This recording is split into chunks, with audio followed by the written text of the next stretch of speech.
Olá pessoal, vou falar um pouquinho hoje sobre um conceito muito importante quando se fala em frações. Esse conceito é o conceito de equivalência, equivalência entre frações.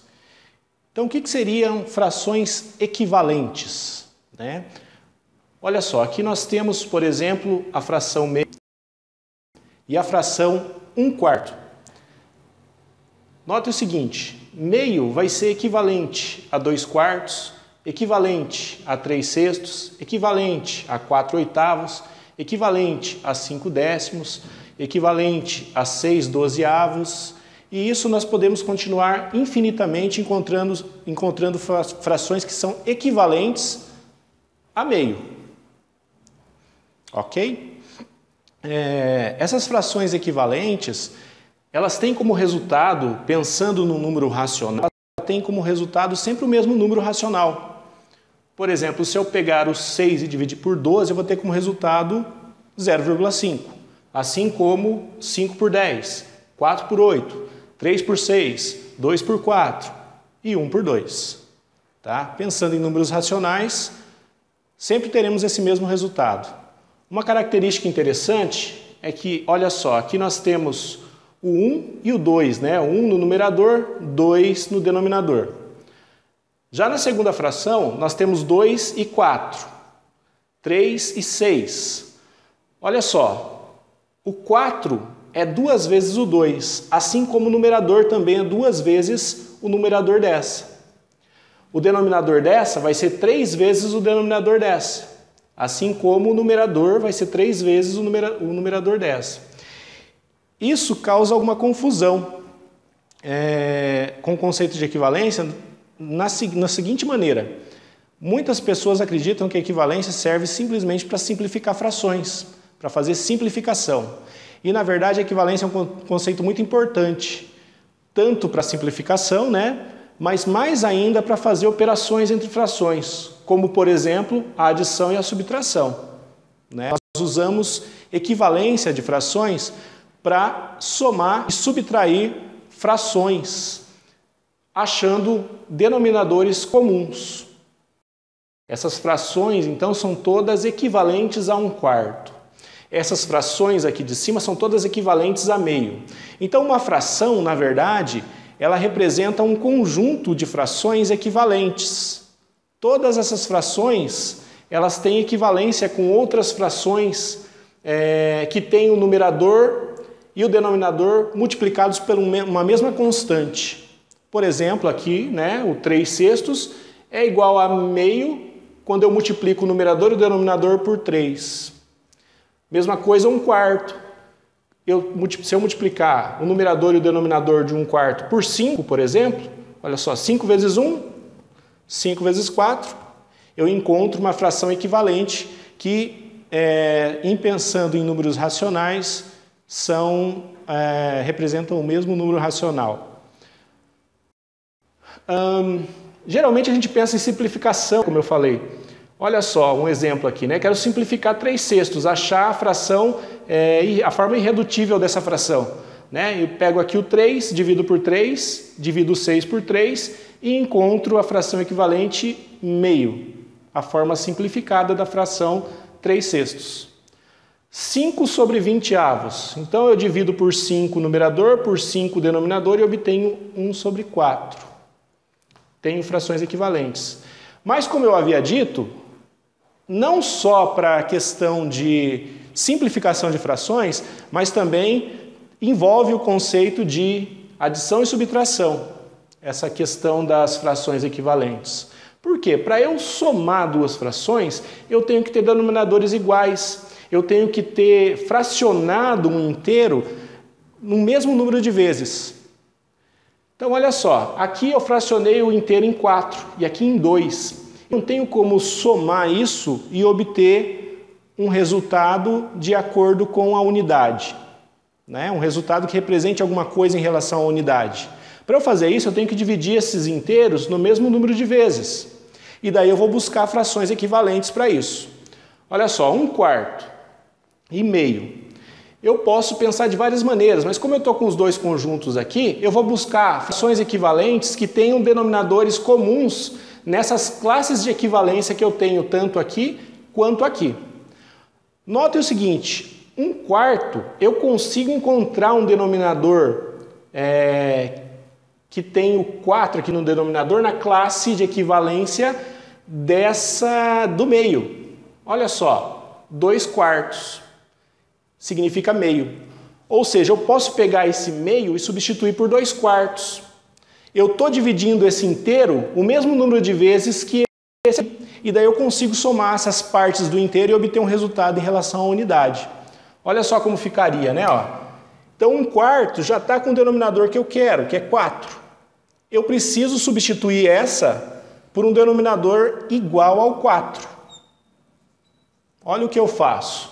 Olho aqui na classe de equivalência e encontro 2/4. Então eu posso substituir o meio por 2/4. Então repito, 1/4 mais meio, vou substituir por 2/4. 2/4. Agora eu consigo somar essas partes, porque eu tenho divisões em partes iguais. Somando aqui então, 1/4 mais 2/4, eu vou ficar com 3/4. Ok? O mesmo vale para essa de baixo, só que aqui a gente não colocou a classe de equivalência, né? O que eu poderia fazer? Eu poderia achar divisores comuns, né? O mesmo denominador para as duas frações. Existe aquela técnica de encontrar o mínimo múltiplo comum, né? Ou seja, o menor dos múltiplos comuns a 5 e a 3. E isso é fácil, né? Basta a gente fazer a decomposição desses dois números. Porém, esses dois números são números primos, né? Então, decompor esses números ficaria 3 e 5. A gente vai ver um pouquinho mais sobre decomposição em outro vídeo. Nesse, a gente vai utilizar o seguinte conceito. 5 é um número primo, 3 é um número primo.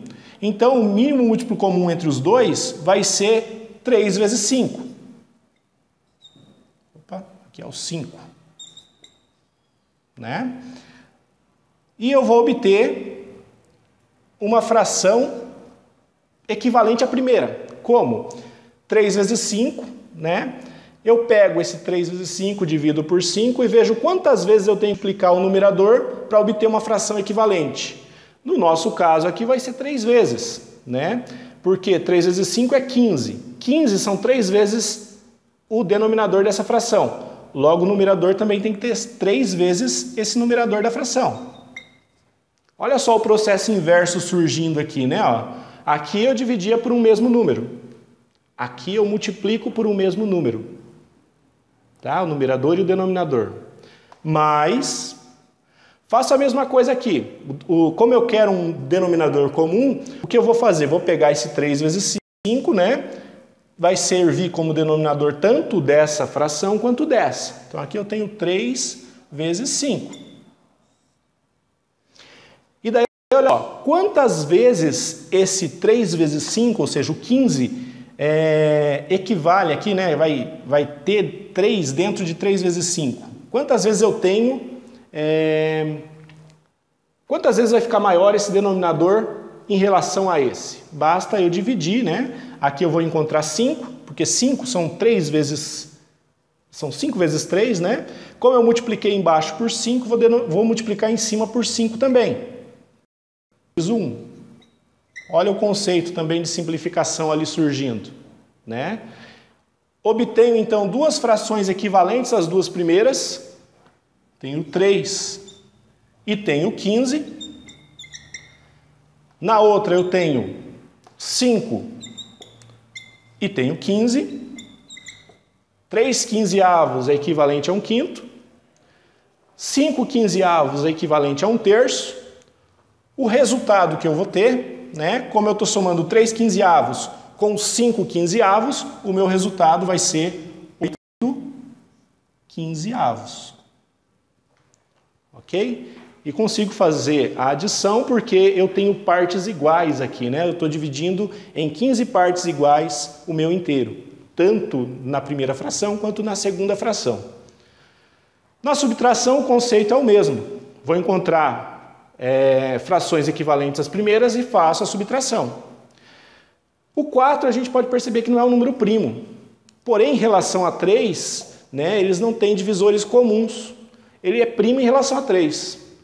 O que isso me indica? Que se eu fizer 3 vezes 4, eu vou ter o menor dos múltiplos comuns a 3 e a 4. E daí basta eu colocar aqui, 3 vezes 4. Como eu multipliquei o 3 aqui 4 vezes, eu tenho que multiplicar também o numerador 4 vezes.